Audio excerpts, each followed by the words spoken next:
brands tell their own stories internally, right? They come up with these campaigns that they want to talk about, but then it is really important to tap other people outside that internal space and get their perspective on what the brand or the product or whatever it may be is. And I think there are a lot of brands doing a good job with that. This is the E-commerce Braintrust, a podcast about building momentum online for established consumer brands. Join our hosts and their expert guests for high-level conversations about e-commerce strategies, trends, and innovations.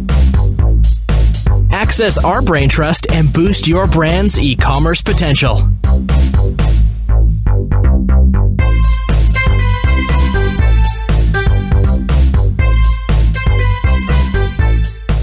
So we're back with the Ecommerce Braintrust podcast. Thank you so much for joining us again today. It's Kiri Masters from Bobsled Marketing, and I'm here with Julie Spear from Bobsled Marketing. Hey, Kiri. So a couple of weeks ago, I was at the shop.org retail conference in Las Vegas. It was my first year there, and I got to go along actually with my fancy press pass because I got to do some interviews at the show with some of the speakers and exhibitors. And on this week's episode, we're going to be running an interview that I did with Lexi Cross from Shoes Of, and a really interesting conversation. I got to record it in the booth at the shop.org conference with people who were able to stop by and listen into this live podcast being recorded, which was a really cool experience. And it was great to get to know Lexi a little bit. She's got a really interesting entrepreneurial story as well as an interesting story around content and how brands are leveraging user-generated content as well as editorial content on sites like Shoes Of. So before we get into the interview, I think this has come at an interesting time with some recent news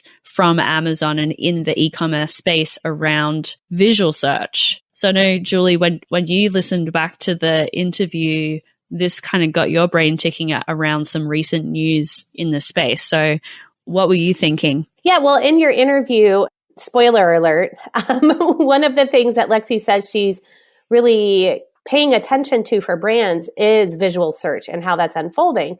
And I found that interesting, just given current events and news this week about what's happening with Amazon and Snapchat, how they have partnered up to allow for visual search using Snap.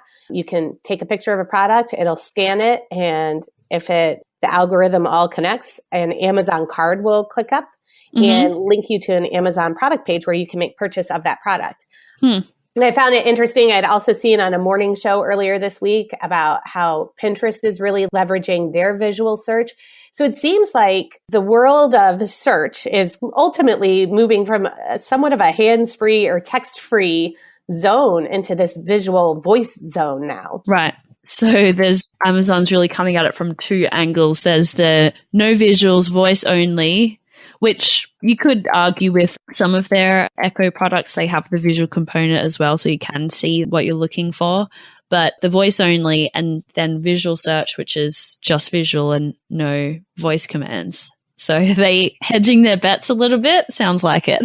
I think, as always, they want to cover as much of the space as they can. Even with Echo Show, I saw last week that Amazon is teaming up with Getty Images and getting into a partnership with Getty Images to use the Getty Images on the Echo Show for visual search. So it'll kind of enhance your search results on Echo Show by accessing Getty's. That's interesting. Because I think that on the search side, Amazon's always going to be trying to keep pace with Google. And on the commerce side, Google's always trying to keep pace with Amazon. Yeah, the article I read in TechCrunch about the partnership with Getty was very much how this is Amazon's step to respond to Google Home. And their own entree into the visual search and what they're doing in that space. Right. So yeah, that's a really interesting point around the visual search and how Amazon's teaming up with Snapchat, because I'm definitely seeing a lot more of a move just on Amazon's side as well into content licensing and, encouraging merchants to also add content to the site on a really sort of tactical shopper marketing level. But recently, like in the last 6 or 12 months, we started noticing editorial content from the Wirecutter in search results in specific categories. So if you search for, let's say like Instant Pot, there would be an editorial review of Instant Pot or pressure cookers that would show up in the search results alongside sponsored product ads, organic search. And then there would be an editorial piece, which would be a review from the Wirecutter or a video. And that's sort of the extent to what I saw of that editorial content on site. But then I also, in recent news as well, I read that BuzzFeed is actually launching an editorial product review arm of its business as well. And that got me thinking maybe that's something that Amazon might be interested in as well, because they don't have really it's not like Amazon has a blog of products that they've launched. They're very light on content like that. So I'm not sure if that'll be a piece of it, but it makes a lot of sense that they're partnering with Snapchat on the visual search piece, because it's not quite editorial content, but it is another way to drive discovery of products on the site. Yeah, maybe give it a few weeks and we'll hear that Amazon's getting into the editorial content directly. Yeah. So this interview with Lexi is a lot about editorial content and a little preview about Shoes of New York and who Lexi is. So Lexi is a co-founder of originally Shoes of New York City, but now Shoes of by itself because they're in other cities now. It's the parent company of ShoesOf.com, which is a consumer-facing discovery platform for footwear around the world. Shoes of New York City Creative also consults with footwear brands to provide influencer marketing services, content creation, distribution, and more. And in the interview, we talk about a few really cool ways that they have worked with brands on editorial content and sort of what Lexi's advice is for brands that are looking to get into doing more content distribution through third parties as well. Yeah, I have a new Instagram page that I need to follow now. Yeah, it's really fun. They've got if you are on Instagram, they've got a really great feed at Shoes of New York City, it's sort of telling the stories behind the shoes people wear, and that's given her a whole platform into all these branding exercises. Mm-hmm. So anything you want to draw our listeners' attention to as they listen to the interview, Julie? I think she has some basic distilled advice for brands to keep in mind when they're thinking about how to tell their story and what to consider in their story. So I think sometimes it's the simplest advice is the best advice. And so I think that applies in this case as well. Good stuff. Well, let's roll the interview and then Julie and I will come back for a quick recap at the end.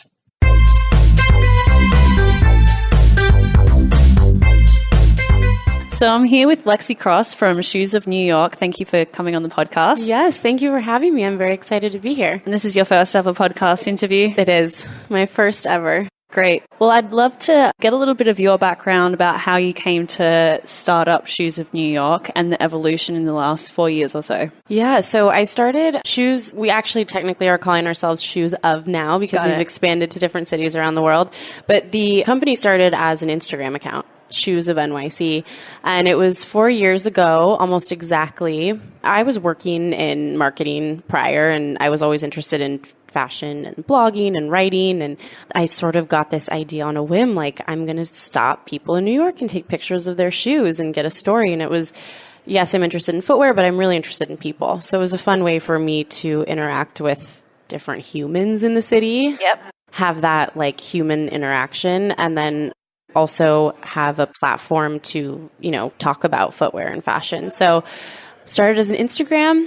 Now we have a website, we have a YouTube, we have a newsletter, and we do a lot of consulting with brands in the fashion space primarily. Mm-hmm. And so as a content platform, you have a really big readership, follower base. So what is it about this concept of following people around New York City and other cities as well, and taking pictures of their shoes and the big part of it is telling the story behind the shoes, what happened to them, or, telling the interesting part of how they came to be in those shoes. So what is it that's so compelling about that for so millions and millions of people that follow your site? Well, everybody wears shoes. I think everyone will have to wear shoes forever. Yeah. So I hope. And so I think that there's a common ground, no pun intended, with footwear, So, and I think that footwear is the one piece of your outfit, clothing that really means something to people. So think about all the places that you go in your shoes and the stories that inevitably come about because you were traveling here, or you were proposed to when you wore these, or, you walked down the aisle in these. And so I think there's just something that people really appreciate about hearing other people's stories too. On the feed, we're kind of changing it a little bit recently, but you'll notice that most of the photos, it's just the ankle down. So there's this other concept of being able to put yourself in somebody else's shoes. So oftentimes, I think we'll get comments like, oh, things that remind you of yourself when you see that. You're like, I can see myself wearing those because I'm also an artist, things like that. So I think it's just common ground. Yeah, when I look at your feed, it makes me think of people watching. And so if you're a people watcher, you're watching people go walk down the street and you're imagining what their lives are like. And with your feed, you're actually telling a story about that person's life or their day or I read an interview that you did where you photographed a woman's shoes and she hadn't left the house in 2 years because she had 2 young kids and it was her first brunch out with their girlfriends. That's so funny. I just was thinking about that in my head as you're saying that. Yeah, that's one of my favorite stories. Yeah. And so it really it's a peek into someone's life. You never see their face, but it's this, not voyeuristic, but it's a people watching kind of feeling. Totally. Mm-hmm. It's interesting. People are fascinating. And we are just using footwear as the gateway into learning more about people and where they came from. And one thing that's interesting that we've been doing more of lately is this video content. We're going to different cities and really exploring those cities through the footwear and asking people, locals, for recommendations of, tell us about the area. And so it's kind of our way of doing like little tour guides in different cities. But using footwear as the lens. Yeah. And so you mentioned that you get this question a lot, but how do you actually make money from your platform? How do you monetize it? So we started as an Instagram. We just started making a lot of content, and then we grew this organic following. We actually started making a lot of friends with shoe designers in New York City. And so eventually what happened is they needed content for their own channels. So we're like, what we can do is start consulting and developing content and stories for other people's Instagram. They can use those assets, photo assets, video assets on email. And so that's one way that we started to monetize. Okay, we've created a story. We can do this for other people. So there's the consulting side of things. And then now what we do, because we have a larger following now, is we do a lot of branded partnerships. So, and that's all, the consulting stuff is not really associated with shoes of New York. Because you're creating assets that are then pushed out through their channels and branded with the brand rather than, hey, this is Shoes of New York doing a feature for us. Right? Exactly. Okay. So those things are very, white label, we like to call it. And then there's the Shoes of forward-facing partnerships. So there's a couple ways we make money through Shoes of. We do affiliate marketing through our website. Yep. To a retailer's site. Exactly. So we're pushing people sometimes think, oh, you like hold inventory. We don't hold inventory. We push traffic to other retailer sites. So there's a commission on, click-through or conversion or whatever it may be. And then we do these branded partnerships. For instance, we just worked with Amazon Fashion. We did an Instagram story takeover where my business partner, Houston, and myself, took over their account for New York Fashion Week. And we showed behind the scenes of what are people wearing in the streets. And so that was really fun. So, and we'll get paid for things like that. Also sponsored posts on our Instagram. If we do paid partnerships, we really try and do something bigger than just one sponsored post. We don't think that the brand or ourselves see that great of results. So we like longer term. Can't be very creative with a one-off like that. Exactly. Yeah. So we're doing a lot. With all of these new features on Instagram, like Instagram story takeovers, or we'll create an IGTV episode that can live on someone else's channel.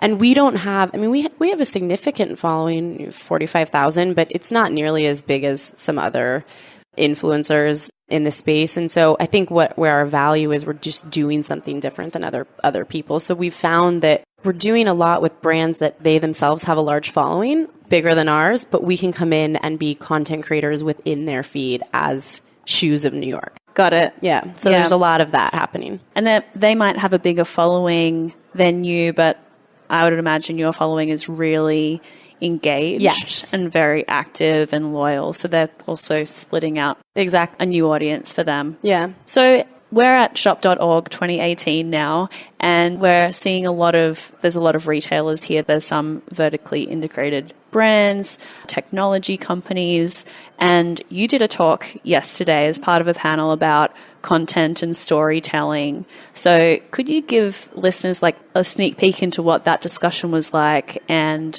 an intro into how brands are thinking about storytelling now? Because that hasn't always been a priority. Yeah, I mean, storytelling is so important.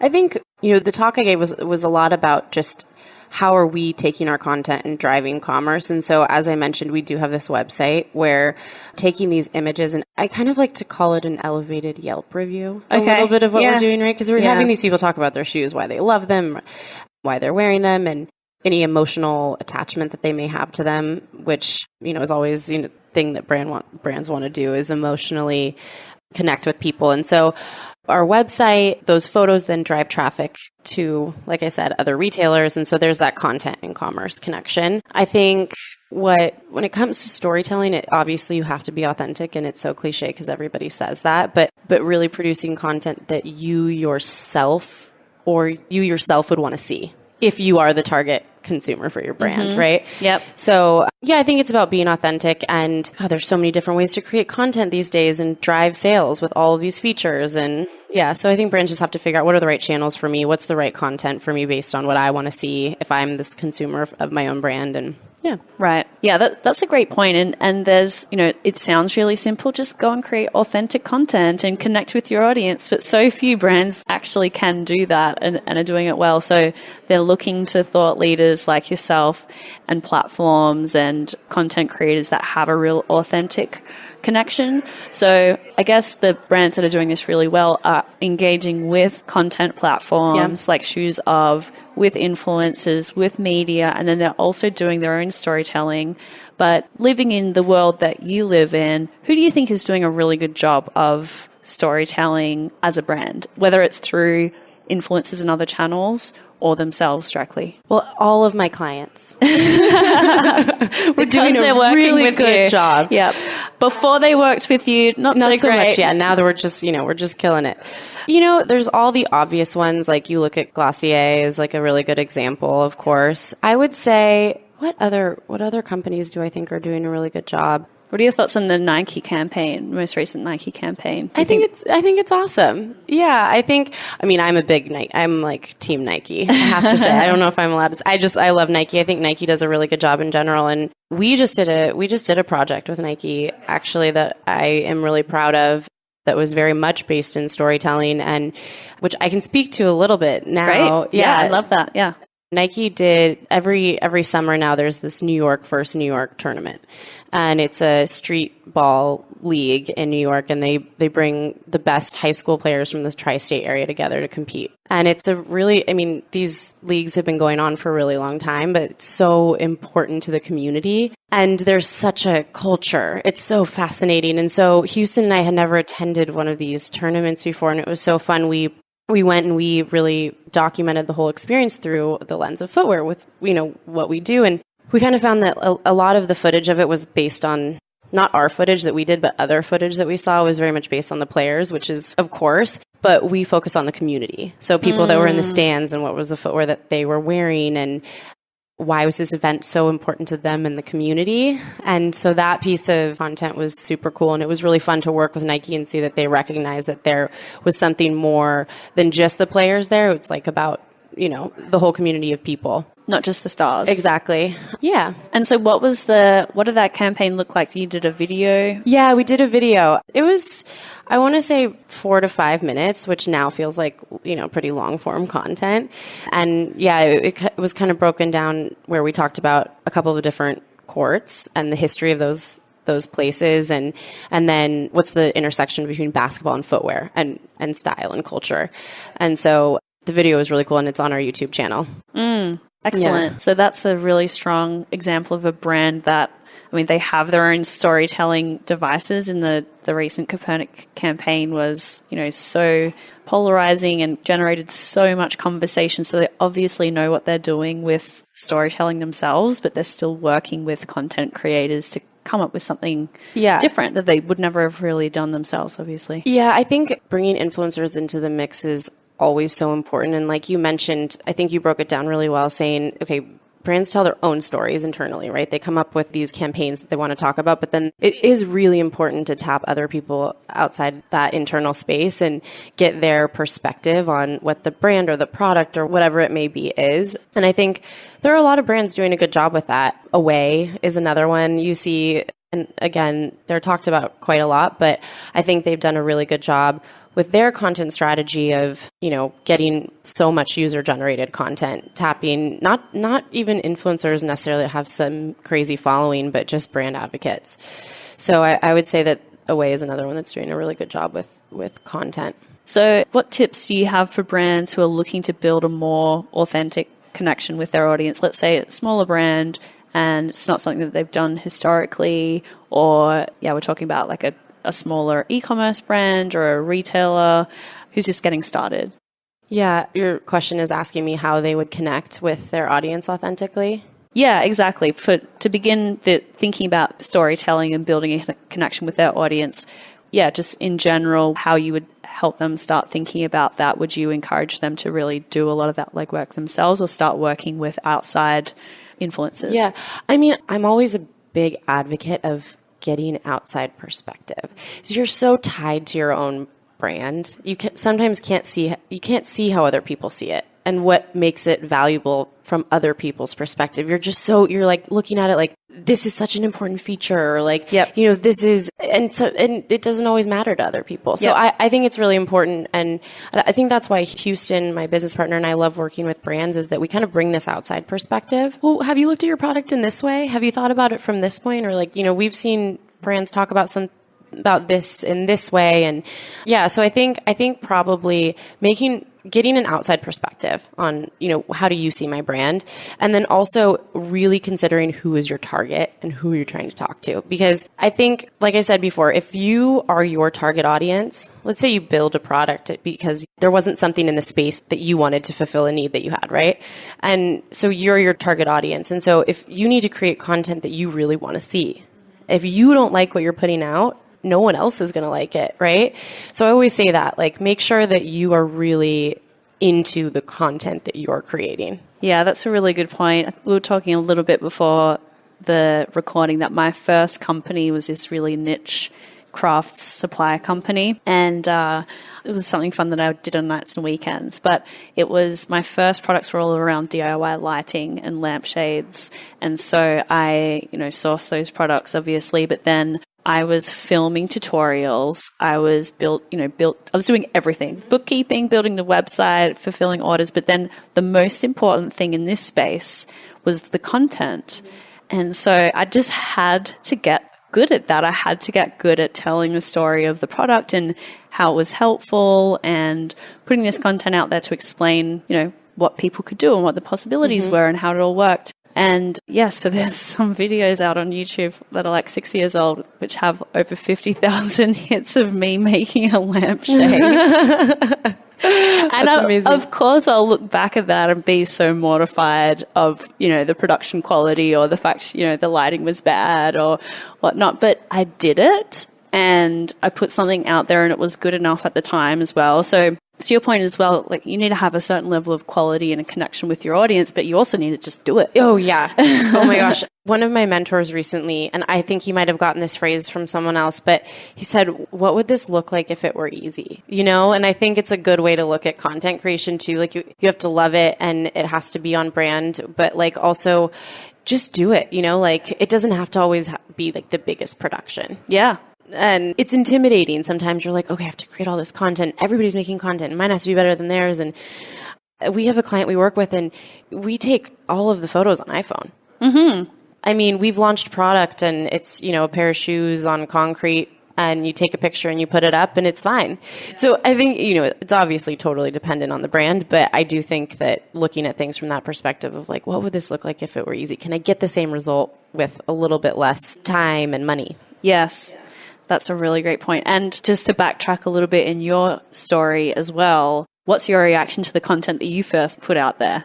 Oh my gosh. Okay. Well, when we were first doing content, it was funny. We always, because it was all about storytelling in the person. So we'd try and get like a personal item in the photo with the shoes. Oh, okay. Right.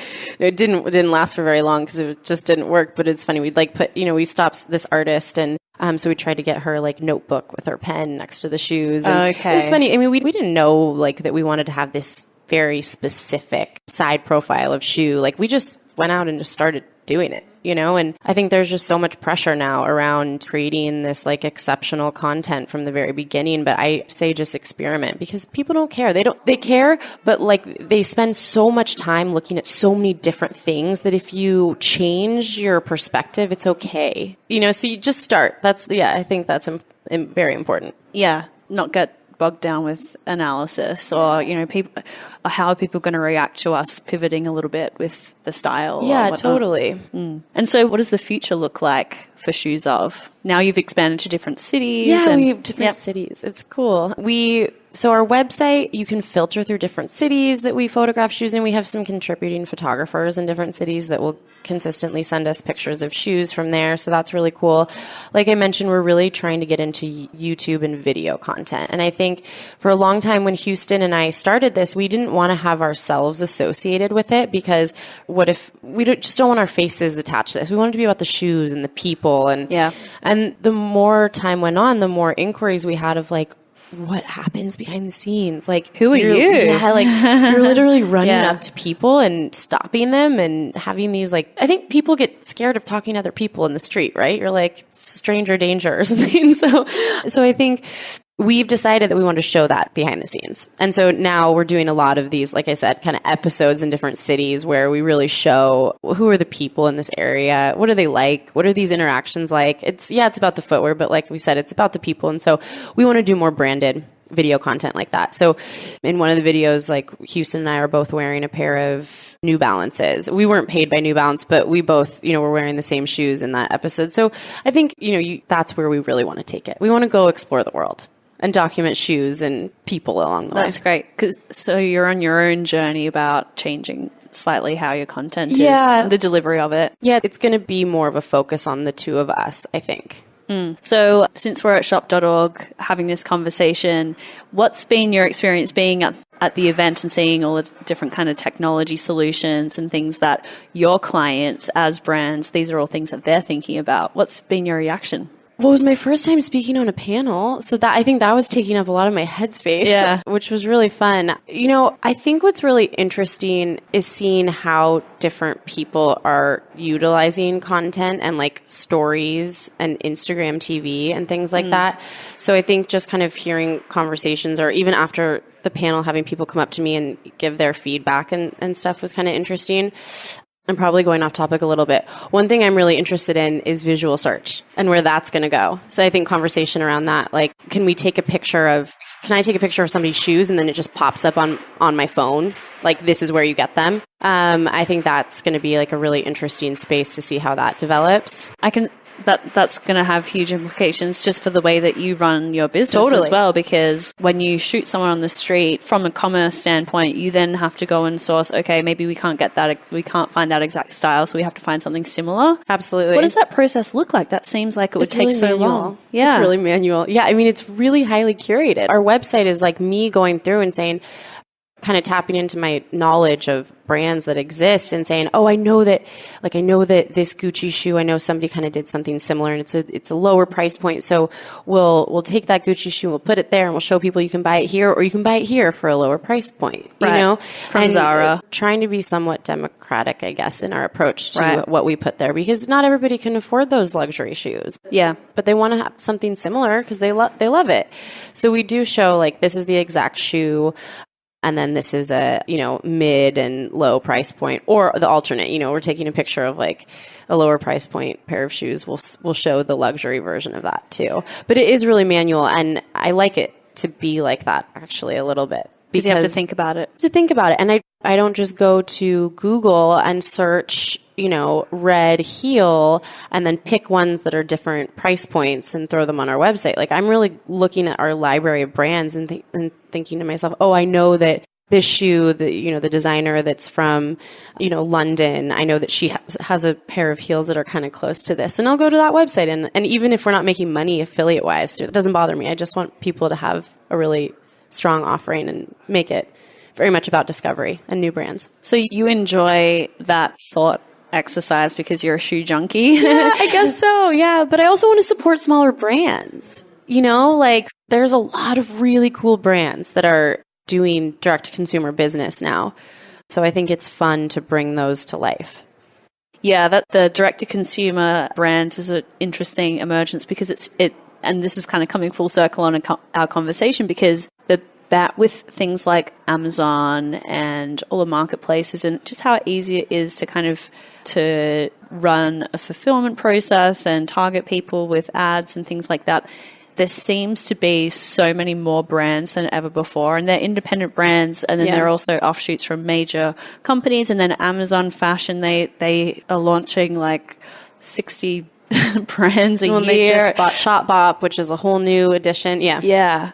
So there's more and more inventory out there and more brands grabbing for attention. And I guess that's the whole context of our conversation today about standing out through storytelling. And, some of that needs to come from the brand. Some of it needs to come from outside channels so you can actually get some kind of cut through. So glad we kind of came back to all of that. Absolutely. Anything else you want to leave listeners with when they're thinking about content, things that you see brands do really well or really badly, just to challenge them on that a little bit? Oh, yeah. This is really specific, but like Autobots that people use with their Instagrams, like auto followers? Likes. Okay. Right. Don't do that. I think really, really authentic engagement and proactive engagement is really important, because you create all this content and you put it out there and you realize you really have to engage with your community, especially like right after you post a photo. You should be like going in and engaging with people so that they're more they're aware of you again, and they're like, oh, that brand, I remember that, I'm going to go look at their page right now.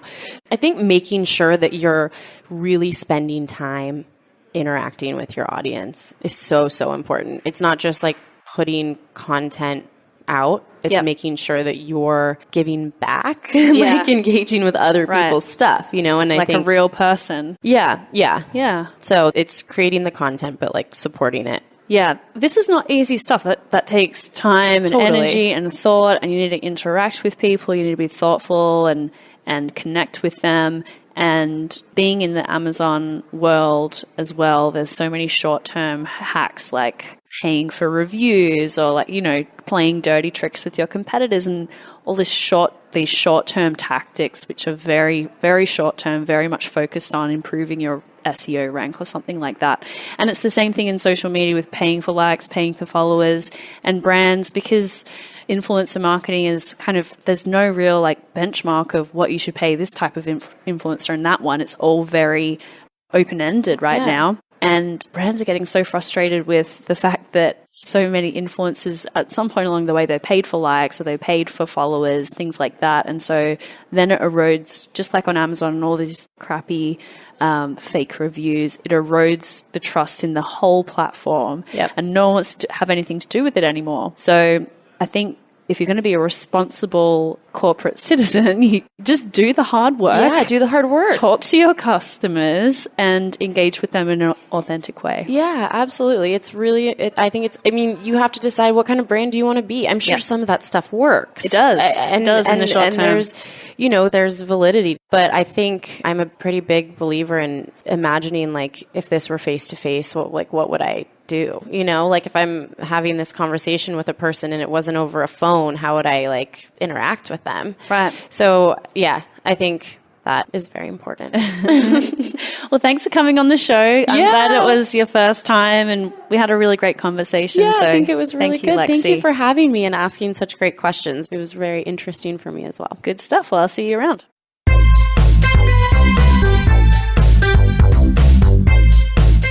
So another great interview. And like I said, I'm excited. I have a new Instagram page to follow.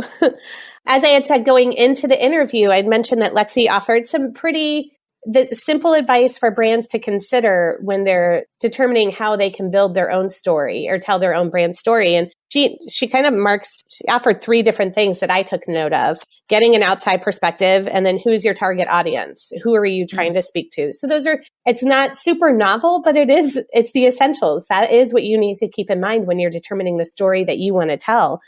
And I also liked how she talked about a mentor that she had that asked her the question of what it would look like if this were easy.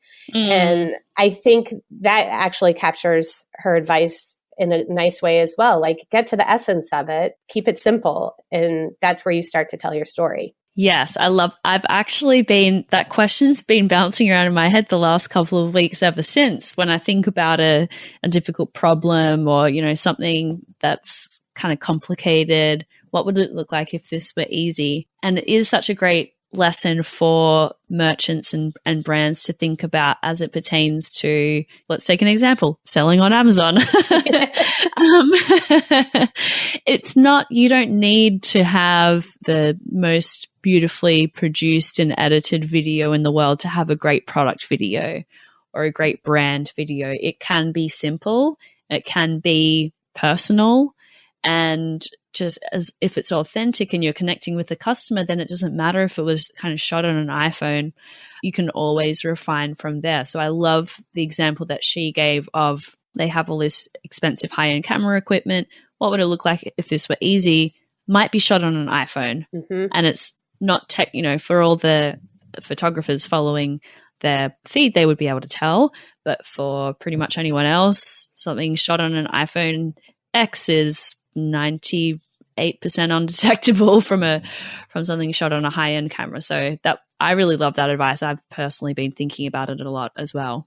Good life advice can apply even outside of your brand marketing and Amazon. Yeah, definitely. And the authenticity piece through content, that tied in for me as well. And it is such a crowded space that we're in, and there's a lot of the barriers to entry of creating a brand and selling some products on Amazon has never been lower, essentially. And so it's kind of overwhelming to get started with that. But if you have an authentic voice and an authentic connection with your customer and something that you know that they need, then it's kind of taking a step back from there and recognizing how to communicate that with them through your product listings or your ad campaigns or the emails that you send after the purchase to follow up. Those are all these touch points that you can drive that authenticity and that connection with the customer. Yeah, and with some of the tools that we touch on a lot on the podcast here that Amazon offers for marketing to tell your brand story too, with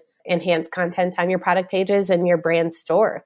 Yes. Those are all the other touch points is specific to Amazon where you can authentically offer your brand to the customers. Who is your brand? Yep. So there's definitely the opportunity there on Amazon. Yep, for sure. Well, thanks for coming in and doing the recap with me, Julie, and sort of highlighting some things that you took away from the interview. And we have 2 more interviews to run from shop.org where I attended to interview some speakers and guests. So we're going to run those in the coming weeks. But as always, add our own little flavor and takeaways to make it especially relevant for listeners. And one final thing, I'd ask if you can take a couple of moments to write a review for the podcast. It really helps for new listeners to find the show and subscribe. So just if you can take a second to leave a rating and a review, I would really appreciate it, and it will make sure that we continue producing the show. Thanks for joining me, Julie. Great to talk to you again. Nice talking with you too, Kiri. Have a good one.